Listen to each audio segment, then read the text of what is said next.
little girl cries to bikers for help, but her grandfather's condition is no accident. A brutal beating reveals a secret past, a generational debt, and a vicious enemy.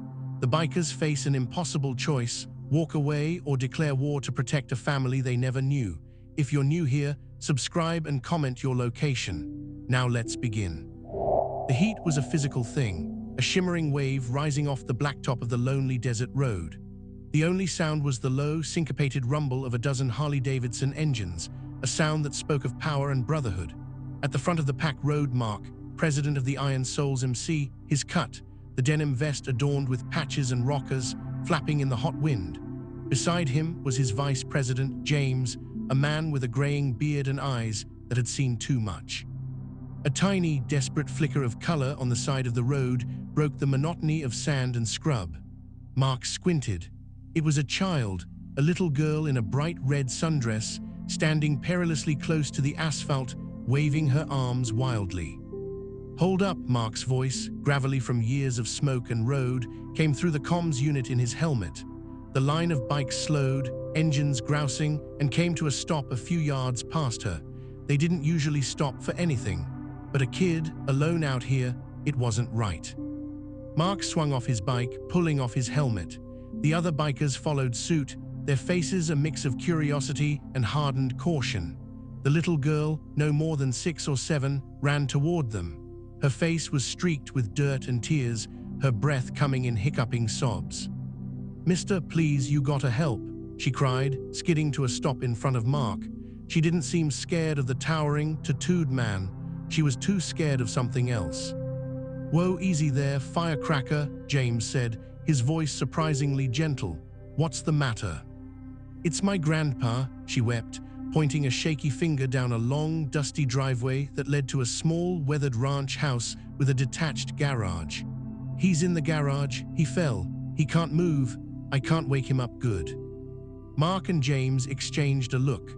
A fall, an old man. It sounded medical, not their usual business, but the sheer terror in this little girl's eyes. "What's your name, sweetheart?" Mark asked. "Rosie," she sniffled. "Okay, Rosie, show us." Leaving a few men with the bikes, Mark, James, and 2 others, a giant named Tiny and a younger, sharp-eyed prospect named David, followed Rosie down the driveway. The garage door was open. Inside, it was dim and cluttered, smelling of oil and old gasoline. Tools hung neatly on pegboards. An old Chevy pickup sat on blocks. And there on the concrete floor lay an old man. He was on his side, one arm twisted underneath him. He was conscious, but his eyes were unfocused, his breathing shallow and ragged. This wasn't a simple fall. "Sir," Mark knelt beside him, his large hands surprisingly careful as he checked for a pulse. It was thready and fast. "Sir, can you hear me? We're going to get you help." The old man's lips moved, a whisper wet and pained. "Rosie, run." James was already on his phone, calling for an ambulance, giving the remote location. But as Mark's eyes adjusted to the light, he saw it. The bruises, dark, savage, purpling across the man's ribs, visible through his torn t-shirt. The split lip, the swollen, almost shut eye. This wasn't from a fall. This was a beating, a professional, vicious beating. "Rosie," Mark said, keeping his voice calm. He turned to the little girl who was clinging to James's leather-clad leg. "Did your grandpa fall, or did someone hurt him?" The dam broke. Fresh tears flooded her eyes. "The bad men, the men in the suits, they came and they yelled and they hit him. He told me to hide in the truck and not come out no matter what. I did, but they hurt him so bad." She buried her face in James's cut. "Men in suits," James muttered, his eyes going cold. "Out here." Mark gently rolled the old man onto his back, trying to make him more comfortable. As he did, the man's torn shirt sleeve rode up further, revealing the faded, weathered ink on his frail forearm. Mark's breath caught. It was a tattoo, an eagle clutching a gear and a lightning bolt. The colors were decades old, the lines blurred with age, but Mark knew it. Every member of the Iron Souls knew it. It was their original chapter patch design from before Mark's time, from the club's very earliest days. He looked from the tattoo to the man's face, now seeing past the bruises and swelling. The strong jaw, the proud nose. The stories from the old-timers flashed in his mind. A founder, a legend who walked away clean for a woman for a quiet life. They said his name was Paul the Wrench Dalton. He was a ghost, a story you told around a fire, and he was lying broken on his own garage floor. James, Mark said, his voice low and tight. James looked over, his eyes widened, then narrowed to slits as he saw the tattoo. He gave a single, sharp nod. This had just changed. This was no longer a random act of charity. This was club business, ancient, sacred business. The distant wail of a siren cut the air. The ambulance was coming. Mark leaned close to Paul. "Paul, it's Mark. Iron Souls, we've got you. Who did this? Why?" Paul's eyes fluttered open, a flicker of recognition and profound shame in their depths. He tried to speak, a gargle of blood and pain. "My boy, my Danny, they said he owes a debt, my debt, for protecting him back then. I told them I'd pay. They didn't listen." Generational debt, James spat, the term vile on his tongue. It was a mob tactic, making the sins of the father the burden of the son forever. The paramedics arrived then, two efficient young men who pushed the bikers aside to work. As they loaded Paul onto a gurney, Rosie wouldn't let go of James's hand. "I gotta go with him," she cried. "We'll follow the ambulance, Rosie," Mark said. "You ride with your grandpa, we'll be right behind you." He looked at James. "Call Elena, tell her to meet us at County General, and get the word out. We need to find Danny." The hospital was a stark, white nightmare of waiting. Mark, James, Tiny, and David occupied a corner of the waiting room, a wall of leather and menace that kept other people at a cautious distance. A doctor finally came out, her face grim. Paul had 3 broken ribs, a punctured lung, a concussion, and internal bleeding. He was in surgery. It was touch and go. Just then, a woman rushed in. She was in her late 20s, with Rosie's same fiery hair and eyes wide with panic. Rosie ran to her. "Mommy." "Rosie, oh thank God." The woman scooped her up, then her eyes landed on the bikers. Fear flashed across her face. Mark stood, holding up his hands in a peaceful gesture. "You must be Danny's wife." "Jennifer," she said warily, holding Rosie tight. "Who are you?" "The police said some bikers found Dad." "We are friends of Paul," Mark said, choosing his words with care. "From a long time ago, we want to help. Where Danny?" Jennifer's face crumpled. "I don't know. He got a call this morning. He was white as a sheet.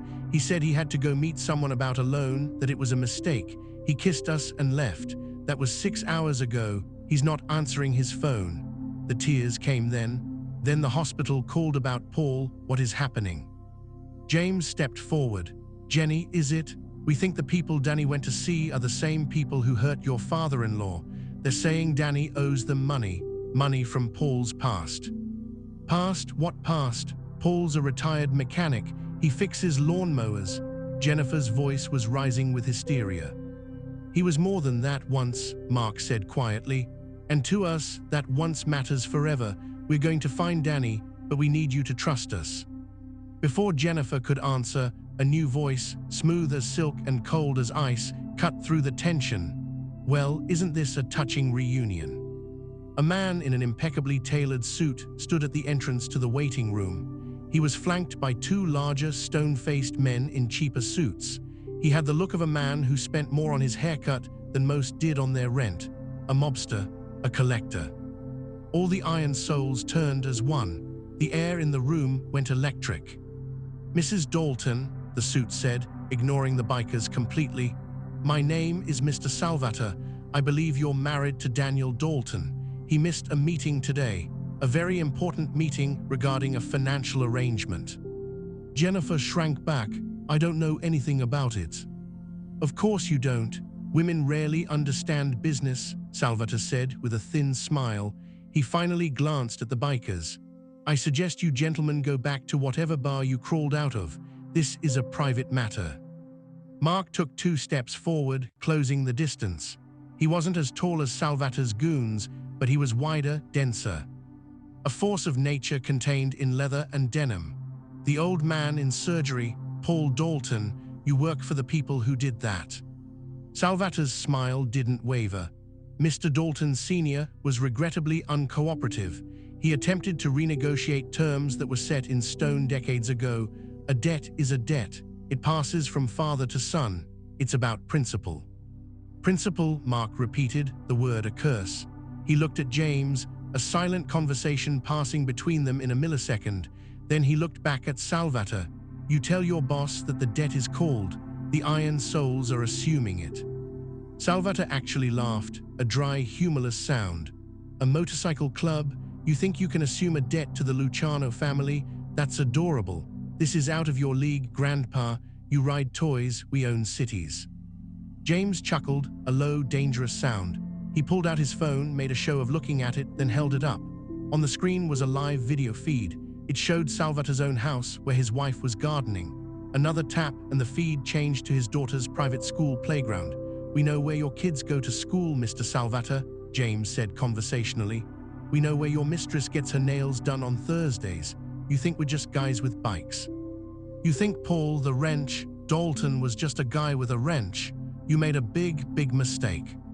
The color drained from Salvatore's face. His two goons shifted, hands moving toward their jackets. I wouldn't, Mark said softly, and as he did, the doors to the waiting room swung open. 5 more Iron Souls members walked in, led by a fierce-looking woman named Mercy, who was their sergeant at arms. They fanned out, blocking the exits. They didn't reach for weapons. They didn't have to. Their presence was the threat. Salvatore understood the calculus. He was outmanned, outmaneuvered, and his family had just been put on the board. The polite mask vanished. You have until sunset tomorrow, he hissed. $150,000, cash, or we start sending pieces of your precious Danny back to his lovely wife in a box. And after that, we'll finish what we started with the old man. This isn't over. He turned on his heel, his enforcers following, and they stalked out of the hospital.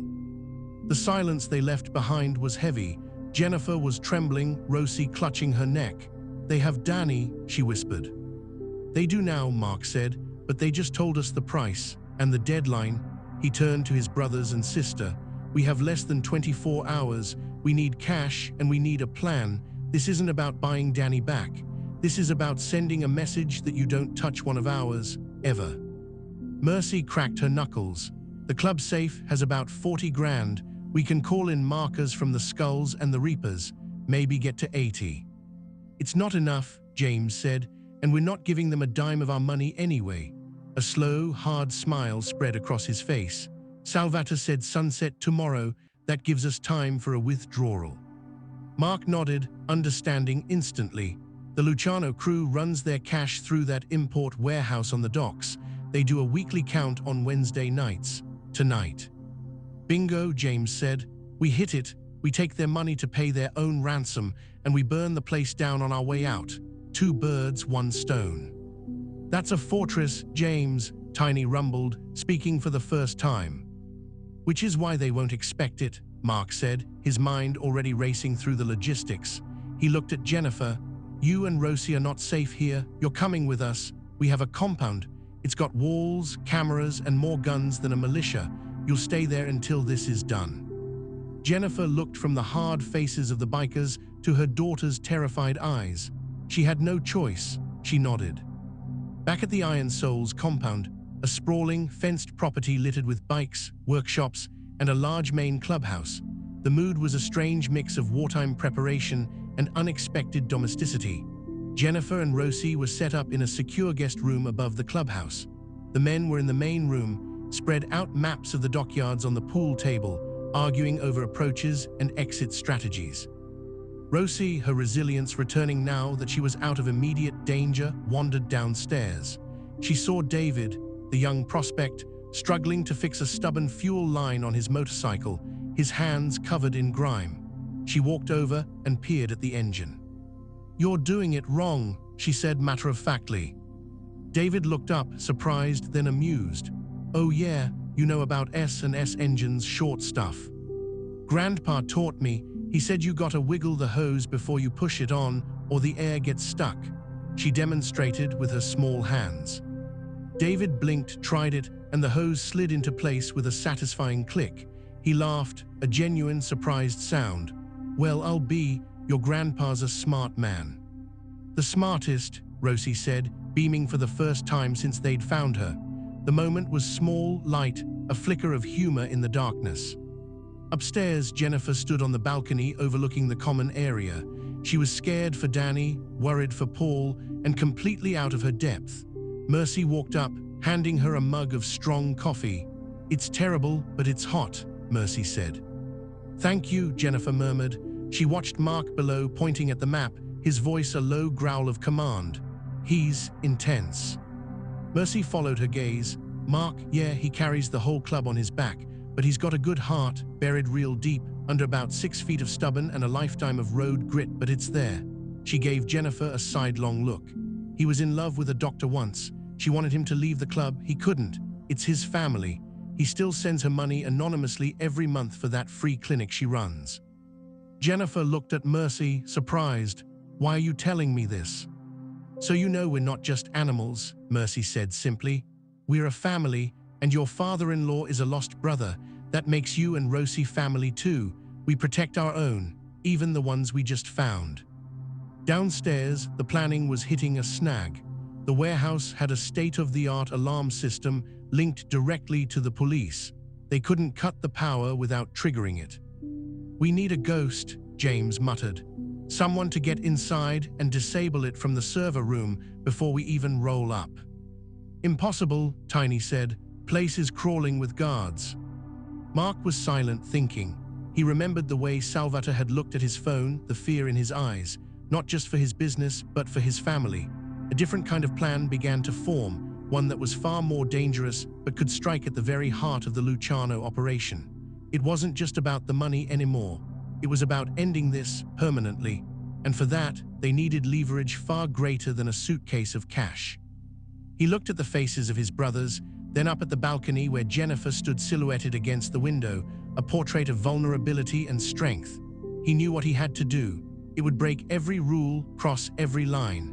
But for Paul, for the little girl who fixed fuel lines, for the principle that a man's past shouldn't damn his future, he would cross them. "Forget the warehouse," Mark said, his voice cutting through the debate. Everyone fell silent, staring at him. "We're not stealing their money, we are taking their king." "What does that mean?" James asked, though a dark understanding was already dawning in his eyes. "It means we find where Armand Luciano is tonight," Mark said, namming the head of the family. "And we pay him a visit. We trade him for Danny, and we make it very, very clear what happens to anyone who comes after the Dalton family again." The room was dead quiet. This wasn't a heist. This was a declaration of war. The silence in the clubhouse was absolute, broken only by the low hum of the beer fridge. Taking Armand Luciano. It was suicidal. It was brilliant. It was the only move that made sense. James let out a low whistle, rubbing his bearded chin. "You're talking about hitting the Fort Knox of mobsters, Prez. He's never in the same place twice. He's got more security than the governor." "He's a creature of habit," Mark said, his eyes locked on the map as if it could reveal secrets. "A scared, paranoid creature. He has routines he thinks are random. We have a guy on the inside for the docks, right? We use him, but not for the warehouse. We use him to find the cleaner." "The cleaner?" David asked. "The person who scrubs Luciano's safe houses after he leaves," Mercy said, catching on faster than the men. "He's a germaphobe. I heard that too. He won't stay anywhere that hasn't been professionally cleaned right before he arrives. It's a vulnerability." Mark nodded. "We find the cleaning company. We persuade the scheduler to tell us the next location. Then we don't hit the house after he leaves. We are inside, waiting for him when he arrives." It was audacious. It required precision, intimidation, and a hefty dose of luck. But it had the one thing going for it that the warehouse raid didn't, the element of complete surprise. No one was crazy enough to ambush Armand Luciano in his own safe house. The club erupted into motion. Phone calls were made. Favors were called in from old contacts in the city's underbelly, bartenders, dispatchers, bail bondsmen. Within 2 hours, they had a name: Pristine Touch, a high-end cleaning service that billed to a shell corporation Mercy's hacker friend traced back to the Luciano family. Mercy and David, looking less like bikers and more like a pissed-off couple in plain clothes, paid a visit to the home of the Pristine Touch scheduling manager, a nervous man named Gary. They didn't lay a hand on him. They just showed him pictures of his daughter's preschool taken that very afternoon and calmly explained how family was the most important thing in the world. Gary, sweating through his shirt, gave them the address of a modernist house in the hills, scheduled for a VIP refresh at 8 p.m. Luciano was due at 10. It was 7:15. "Saddle up," Mark said, his voice like iron. "Full combat gear, quiet entry. We go in soft, we set up and we wait. No one fires unless I do. This isn't a massacre. This is a transaction." The Iron Souls moved with a terrifying efficiency. They left their roaring hogs behind, loading into two nondescript panel vans. Jennifer watched them go from the clubhouse window, Rosie asleep against her shoulder. She whispered a prayer to a god she hadn't spoken to in years. The house in the hills was a glass and concrete monolith, all sharp angles and cold beauty. The cleaning crew, a team of 3, was just finishing up. As their van pulled away, Mark gave the signal. Tiny, who had surprising grace for a man his size, used a glass cutter and a suction cup on a patio door. In 90 seconds, they were in. The house was sterile, smelling of lemons and bleach. It was furnished with expensive, uncomfortable-looking furniture. They secured the space, checking closets, the basement, the utility room. James found the security panel and bypassed it with a device that looked like a sci-fi movie prop. "We own the castle," he muttered. Then they waited. They turned off all the lights, plunging the open-plan living room into darkness, lit only by the city lights glittering far below through the floor-to-ceiling windows. The bikers melted into the shadows, becoming part of the architecture. Mark stood behind a freestanding concrete column, his hand resting on the grip of his pistol. The air was cold, charged with impending violence. At 9:58 p.m., headlights speared the darkness of the winding driveway. A black SUV, followed by a sedan, pulled up to the house. 4 men got out of the sedan first, sweeping the perimeter with flashlights and professional eyes. They saw nothing. The cleaners had left. The house was dark and quiet. One guard keyed the front door open and stepped inside, flipping on the foyer light. He gave an all-clear wave. From the SUV, Armand Luciano emerged. He was in his 60s, slim, with silver hair and a tasteful overcoat. He looked like a banker, not a crime lord. He walked briskly toward his house, followed by his personal bodyguard, a mountain of a man named Bruno. Danny Dalton was shoved out of the SUV after him, his hands bound, his face a mask of fresh bruises and despair. This was it. The front door closed behind them. Luciano shrugged off his coat, handing it to Bruno. "Put him in the study. We'll make the call to the wife after I have a drink. Let her hear him beg." "She won't beg," Danny said, his voice ragged but defiant. "You can kill me, but she'll never give you a dime." Luciano smiled, pouring himself a glass of amber liquor from a decanter. "You misunderstand, Daniel. The money is secondary now. It's about respect. Your father disrespected my father by leaving, by thinking he could just walk away. That debt of disrespect has been accruing interest for 30 years. Mark stepped out from behind the column, his boots silent on the polished concrete. "Then let's talk about settling accounts, Armand." The room exploded into controlled chaos. Lights snapped on, not from the switch, but from the flashlights mounted on the shotguns and rifles now trained on Luciano and his men from every shadowy corner. Bruno went for his gun, but Tiny was already there, his massive arm wrapping around Bruno's neck in a chokehold that cut off all sound. The 2 guards from the foyer spun, only to find James and Mercy already disarming them with brutal, efficient moves. In 3 seconds, it was over. Luciano stood frozen, his drink halfway to his lips, his eyes wide with utter disbelief. Danny stared, his mind unable to process the wall of leather-clad angels that had materialized from the darkness. "You," Luciano breathed. "The bikers." "The Iron Souls," Mark corrected, walking slowly forward. He stopped in front of Danny, pulled a knife from his belt, and cut his plastic ties. "You okay, brother?" Danny rubbed his wrists, stunned. "Who are you?" "Your dad's family," Mark said, his eyes never leaving Luciano. "And you're ours now, which means your debts are our debts." He turned his full attention to the mob boss. "We are here to negotiate." Luciano's fear hardened into a cold, calculating anger. "You think you can walk in here, you're dead men, all of you, Your clubhouse will be ashes by morning." "Maybe," Mark said. He pulled out his phone, tapped the screen, and held it up. It showed a live feed of a beautiful woman in a silk robe reading a book in a lavish bedroom, Luciano's wife. "But your wife will be widowed. Your daughter in Connecticut will be fatherless. And your grandson, what's his name? Leo. He'll have to find someone else to teach him how to play chess." The blood drained from Luciano's face. It was the same move James had used on Salvatore, but executed on the master himself. "You wouldn't." "We protect our own, Armand, at any cost. You hurt Paul Dalton. You took his son. You threatened his granddaughter, that little girl in the red dress." Mark's voice dropped to a deadly whisper. "You went to war with us the moment your goon laid a hand on that old man. We just decided to show up for the fight." The standoff was palpable. Luciano was a businessman. He understood leverage. He had lost it. "What do you want?" "Three things," Mark said, ticking them off on his fingers. 1. The generational debt against the Dalton family is erased, wiped clean. It never existed. You put it in writing and you sign it. Luciano gave a sharp, jerky nod. 2. You call off your dogs. Salvatore, Bruno here, everyone. If any Dalton, Paul, Danny, Jennifer, or Rosie has so much as a fender bender, we don't come for you.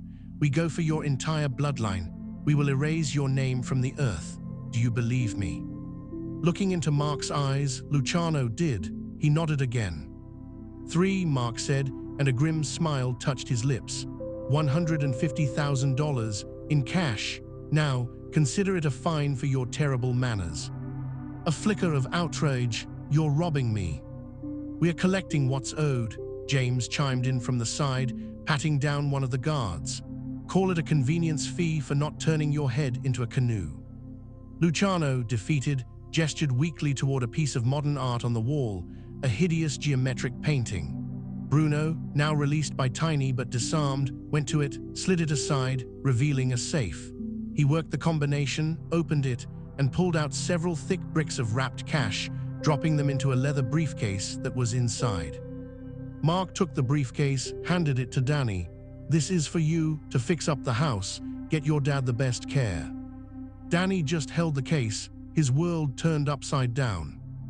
Mark produced a single sheet of paper and a pen from his cut pocket. It was a simple, legally meaningless, but symbolically powerful statement of debt release. He laid it on the cold, marble kitchen island. Luciano, his hand trembling with rage, signed it. "We're leaving now," Mark said. "If we see anyone following us, the first video that gets sent to the FBI will be the one from the hidden camera in your study where you discussed the Waterfront Union payoffs last week. Yes, we found that too. Enjoy your evening, Armand." The Iron Souls melted back into the shadows, pulling Danny with them, leaving as silently as they had come. They left Luciano standing alone in the middle of his cold, sterile, violated safe house, the taste of his own impotence bitter in his mouth. The ride back to the compound was silent, the tension slowly bleeding away, replaced by a thrumming adrenaline high. They had done it. They had stared down the dragon and walked away with its treasure. When they pulled into the compound, Jennifer was waiting on the porch, wrapped in a blanket. She saw Danny step out of the van, bruised but alive, and she ran to him with a choked cry. They clung to each other, whispering, crying. Rosie, woken by the noise, came stumbling out and launched herself at her father's legs. Mark watched the reunion, a strange tightness in his chest. He turned to walk to the clubhouse to give them privacy. "Mark!" He stopped. Danny had disentangled himself and was walking toward him, Jennifer by his side. Danny stuck out his hand. I don't know what to say. Thank you doesn't cover it." Mark took his hand, a firm grip. "You don't have to say anything. Paul was a founder. You're his blood. That's the whole of the law." "My dad, he never told me," Danny said, his voice thick. "He wanted something better for you," James said, coming up beside Mark, clapping Danny on the shoulder. "And you know what? He got it. A good kid, a beautiful family. That's the real victory. We just helped protect it." Jennifer stepped forward then, and to Mark's surprise, she hugged him. It was brief, fierce, and full of a gratitude beyond words. "Thank you," she whispered. When she pulled back, there were tears in her eyes, but also a new understanding. These weren't monsters. They were guardians, flawed, dangerous, but fiercely loyal. In the days that followed, life began to stitch itself back together. Paul survived surgery and began the long, painful road to recovery. When he was awake and lucid, Mark and James visited him in the hospital. The old man's eyes, pale but clear, looked at their cuts. "I'm sorry," Paul rasped. "I brought this on them." "You left to build something good, Wrench," Mark said, using the old road name for the first time. "You succeeded. We just defended it. The debt is gone. Luciano won't be a problem anymore." A single tear traced a path through the old man's stubble. "The club, is it still the same?" James grinned. "Louder, but the heart's the same. You're always welcome at the table, you and yours." It was a week later when the compound saw a different kind of visitor. Danny, Jennifer, and Rosie pulled up in their repaired sedan. Rosie ran straight to the garage where David was working, demanding to help. Danny carried a case of expensive beer. Jennifer carried a large baking dish. "Lasagna," she said to Mercy, who raised an eyebrow. "It's the only thing I make that doesn't stink." That night, the Iron Souls clubhouse was filled with an unusual sound. Laughter mixed with the rumbling talk of motorcycles, a little girl's giggle as she sat on Tiny's shoulders, the clink of glasses as Danny shared a beer with the men who had saved his life. It was loud, messy, and alive. For the first time, Jennifer saw the family Paul had left behind, and she understood the pull of it. She caught Mark looking at her from across the room, a quiet, assessing look. She held his gaze for a moment, then smiled, a real, unburdened smile. There was a charge there, a recognition of something strong and capable, something that had fought for her. It was a spark, safe for now, but undeniably present. Mark stood on the porch later, looking at the stars. James joined him, handing him a fresh beer. "We're gonna have to paint a new patch," James said. "Property of Iron Souls, protected, for the Dalton house." "Good idea," Mark said. "You know this ain't over with Luciano," James said, quieter. "He's gotta save face eventually." "I know," Mark said, "but we bought them time. We showed them they're not alone, and we showed Luciano the price of touching what's ours. Next time, we won't be so polite." Inside, Rosie was showing Paul, who was in a wheelchair for the visit, how to fix a carburetor on an old lawnmower engine David had found for her. "See, Grandpa, you wiggle it, then push." Paul laughed, a real, warm sound, and patted her head. He looked around the clubhouse, at the familiar patches, the new faces, the family he'd thought he'd lost, and the family he'd made, all together under one roof. His eyes met Mark's through the window. Mark raised his bottle in a silent toast. The old man did the same, his hand a little shaky, but his meaning clear.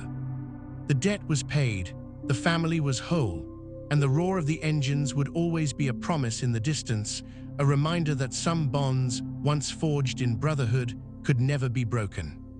Thank you for riding with us on this journey. Was the Iron Souls Code of Honor the right choice, or did they start a war they can't win? Let us know in the comments, and tell us where you're watching from. Subscribe for more stories where the line between outlaw and hero is blurred.